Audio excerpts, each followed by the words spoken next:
31 ડિસેમ્બરને લઈને દાહોદ પોલીસ એક્શનને મોડમાં જોવા મળી હતી। પોલીસે 31 ડિસેમ્બરના દિવસે નશાકારક દ્રવ્યોનું સેવન કરીને નીકળેલા લોકો સામે સખત કાર્યવાહી કરી હતી।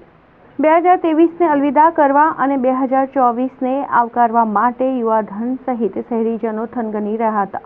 તો બીજી તરફ દારૂબંધીવાળા ગુજરાતમાં દારૂની પાર્ટીઓના યોજાય અને કોઈ અનિશ્ચય બનાવ ન બને તે માટે દાહોદ પોલીસ પણ સતર્ક બની હતી।